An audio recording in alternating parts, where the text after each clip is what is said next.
Hello friends, so उन्हाळा सुरू झाला आहे आणि लिंबू खूप महाग झाली आहे आणि आमच्या घरी लिंबाचा खूप वापर होतो. सो आज मी तुम्हाला दाखवणार आहे की 2 महिन्यासाठी लिंबाचा रस कसा स्टोअर करून ठेवायचा. हे मी दरवर्षी करते.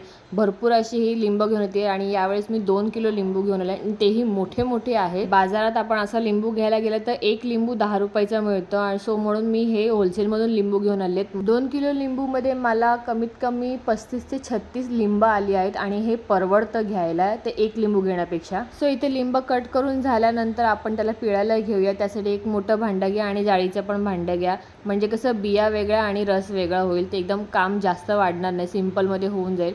इथे मी सुरुवात केली आणि ते लिंबू मोठी असल्यामुळे खूप रस होते लिंबांमध्ये आणि बियाही खूप जास्त होत्या. अशा प्रकारे आम्ही दरवर्षी हेच करतो. म्हणजे भरपूर लिंब घेऊन येतो आणि त्याचा रस काढून मस्तपैकी एक बाटलीत भरून ठेवतो आणि ते फ्रीजमध्ये ठेवतो बाटली. मग मस्तपैकी 2 महिने आम्हाला ते रस चालतं. तुम्ही पण हे घरी नक्की ट्राय करा. महाग महाग लिंब आणण्यापेक्षा एकदाच भरपूर लिंब घेऊन या आणि त्याचा छान असा रस काढा आणि स्टोअर करून ठेवा.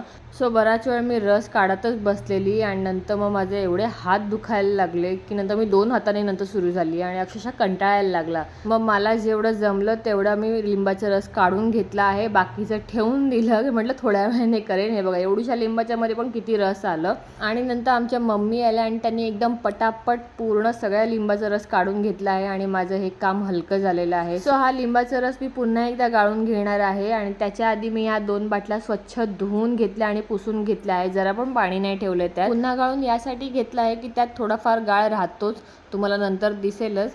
तो गाळ नको, आपल्याला पूर्णपणे रसच हवा आहे, त्यामुळे पुन्हा मी एकदा गाळून घेतलंय. सो इथे टोपभर असं लिंबाचा रस झालेला आहे आणि छान स्वच्छ धुतलेल्या काचेच्या बाटलीत आपल्याला हे भरून घ्यायचं आहे. तुम्ही प्लास्टिकच्या बाटलीतही भरू शकतात. मी काचेची घेतली आहे आणि हा रस फ्रीजमध्ये ठेवून द्यायचा आहे. बस एवढंच सोपं आहे. सो तुम्हाला माझा हा व्लॉग आवडला असेल तर लाईक करा, शेअर करा, सबस्क्राईब करायला विसरू नका. तोपर्यंत बाय.